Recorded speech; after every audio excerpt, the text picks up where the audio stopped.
योजना उहाँले बनाउनु भएको छ। त्यो योजना चाहिँ हाम्रो आशा भरोसा हाम्रो भविष्यको लागि चाहिँ हो भनेर परमेश्वरले भन्नुभएको छ। तयारीको निम्ति हामीले चाहिँ सङ्घर्ष ल्याइदिनुहुन्छ, हामीले दुःख कष्ट ल्याइदिनुहुन्छ र हाम्रो चुनौती चाहिँ तपाईँले यो रहेको छ, नकारात्मक सोचलाई परमेश्वरको वचनले बदल्नुहोस्। है हामी चाहिँ एक स्टेप चाहिँ अब चाहिँ आजको दिनबाट चाहिँ हामी एक स्टेप बढौँ।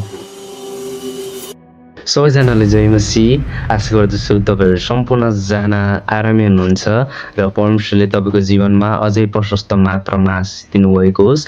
आउनुहोस् हामी आजको वचन हामी हेर्नेछौँ र आजको वचनको शीर्षक रहेको छ सफलता र आशा।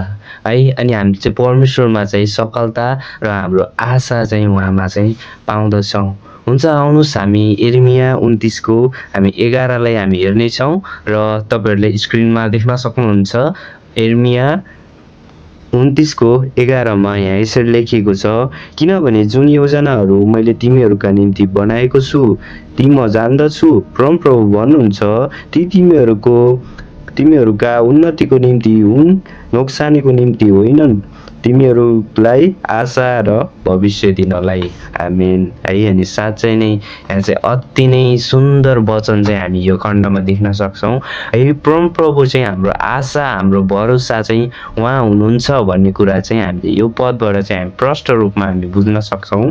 किनभने है हाम्रो योजना उहाँले बनाउनु भएको छ, त्यो योजना चाहिँ हाम्रो आशा भरोसा हाम्रो भविष्यको लागि चाहिँ हो भनेर परमेश्वरले भन्नुभएको छ। है अनि परमेश्वरको योजना चाहिँ सधैँ उहाँले चाहिँ राम्रो राम्रो योजनाहरू बनाउनुहुन्छ। है आज परमेश्वरले यो भन्नुभयो, है चरालाई हेर उनीहरू चाहिँ कसरी उडिरहेको छन्, है उनीहरूले चाहिँ केही नगरे तापनि मैले उनीहरूलाई चाहिँ भोजनहरू खुवाएको छु र उनीहरू चाहिँ बाँचेको छ, उनीहरू चाहिँ आकाशमा चाहिँ आनन्द तरिकाले चाहिँ उडेको छ। है उनीहरू चाहिँ त्यस्तो प्रकारले चाहिँ जिएको छ तर तिमीहरू चाहिँ चराभन्दा नि बहुमूल्य छौ। है तिमीहरू चाहिँ रगतले किनेको जाति हो, तिमीहरू चाहिँ अति नै बहुमूल्य, चराहरू भन्दा नि बहुमूल्य छैनौ र भनेर परमेश्वरले भन्नुभएको। साँच्चै नै आज बहुमूल्य छौँ। परमेश्वरले चरा आज हाम्रो प्राकृतिकमा भएको वरिपरिको थोकहरू, है उनीहरूले काम नगरे तापनि उहाँले चाहिँ वास्ता ठिक गरेर उहाँले चाहिँ खानाहरू जुटाउनुहुन्छ हाम्रो परमप्रभुले। तर हामी चाहिँ त्योभन्दा नि बहुमूल्य छौँ। त्यसै कारणले गर्दा परमेश्वरले हामीलाई चाहिँ असल तरिकाले चाहिँ जुटाउनुहुन्छ। है अनि हामीले चाहिँ अहिले सङ्घर्षमा छौँ भने पनि, है हामी दुःखमा छौँ भने तापनि त्यो हाम्रो चाहिँ अन्त्य होइन। है त्यो हामी दुःखमा भएको कुरा, है अनि हामी चाहिँ सङ्घर्षमा भएको कुरा चाहिँ हामी चाहिँ अन्त्यमा भएको कुरा होइन, हामी अन्तिममा भएको कुरा होइन, तर त्यो त हाम्रो तयारी हो। है आज हामी चाहिँ आर्मी पुलिसमा रेडी हुनको लागि हामी धेरै ट्रेनिङहरू गर्छौँ। है कतिपय व्यक्तिहरू हाम्रो घरबाट देख्नुभयो होला, है कोही व्यक्ति चाहिँ आर्मी हुन लागेको छ भने चाहिँ उसले चाहिँ धेरै मेहनत, उसले चाहिँ सङ्घर्ष गर्नुपर्छ। है उसले चाहिँ तयारी गर्नुपर्छ त्यो आर्मी हुनलाई, त्यो पुलिस हुनलाई। त्यसै कारणले गर्दा है हामीलाई नि परमेश्वरले चाहिँ राम्रो योजनाहरू बनाउनु भएको छ भने नि, है परमेश्वरले तयारीको निम्ति हामीलाई चाहिँ सङ्घर्ष ल्याइदिनुहुन्छ, हामीले दुःख कष्ट ल्याइदिनुहुन्छ।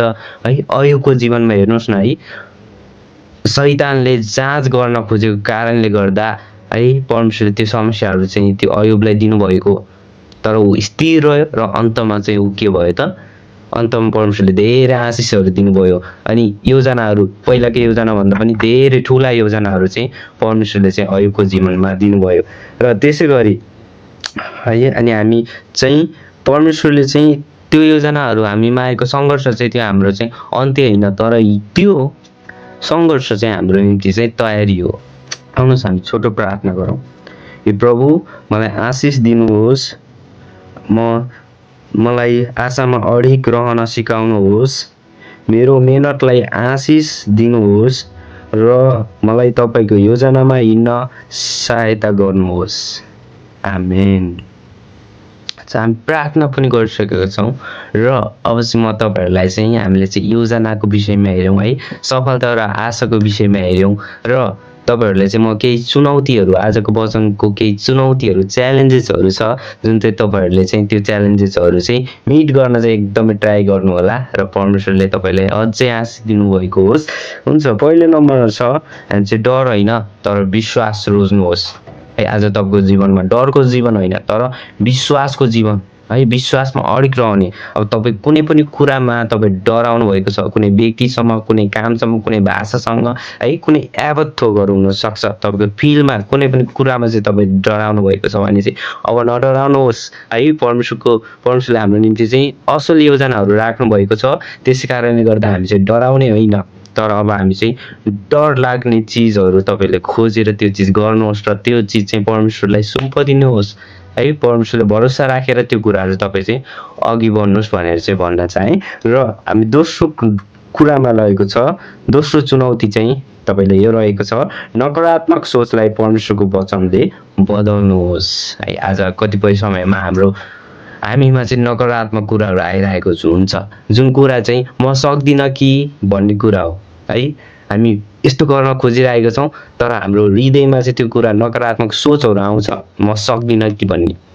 तर हामी चाहिँ सक्छौँ। हामी सबै कुरा परमेश्वरले सुम्पदैौँ है, सुम्पौँ। परमेश्वरले चाहिँ हाम्रो निम्ति चाहिँ असल योजनाहरू बनाउनु भएको छ भनेर चाहिँ हामी चाहिँ त्यो सक्दिनँ भनेको कुराहरू चाहिँ म सक्छु भनेर चाहिँ आज परमेश्वरको वचनले त्यो कुराहरू चाहिँ नकारात्मक कुराहरू चाहिँ बदलौँ भनेर भन्न चाहेँ। र तेस्रो नम्बरको चुनौती रहेको छ, हामी चाहिँ एक कदम बढौँ है, 1 स्टेप अप भन्छ है। हामी चाहिँ एक स्टेप चाहिँ अब चाहिँ आजको दिनबाट चाहिँ हामी एक स्टेप बढौँ है। त्यो कसरी बढ्ने त भन्दा चाहिँ हाम्रो सफलता है, हाम्रो हरेक कुरा हामी चाहिँ कुराहरू गर्न खोजेको, ठुलो कुराहरू गर्न खोजेका छौँ नि त, त्यो कुरा चाहिँ एकैचोटि छल्याङ लाउने कुरा होइन। तर हामी चाहिँ दिनदिनै सिक्दै, दिनदिनै परमेश्वरसँग सम्बन्ध राख्दै त्यो कुराहरू चाहिँ हामी गर्न सक्छौँ। र यो कुरा चाहिँ तपाईँहरूलाई चाहिँ चुनौती छ कि तपाईँ चाहिँ के गर्नुहोस् त, एक कदम चाहिँ अझै अघि बढ्नुहोस् परमेश्वर भरोसा राखेर है। परमेश्वरले चाहिँ असल योजना मेरो निम्ति चाहिँ गर्नुभएको छ भनेर चाहिँ तपाईँले एक स्टेप चाहिँ अगाडि बढाउनुहोस् भनेर चाहिँ भन्न चाहेँ।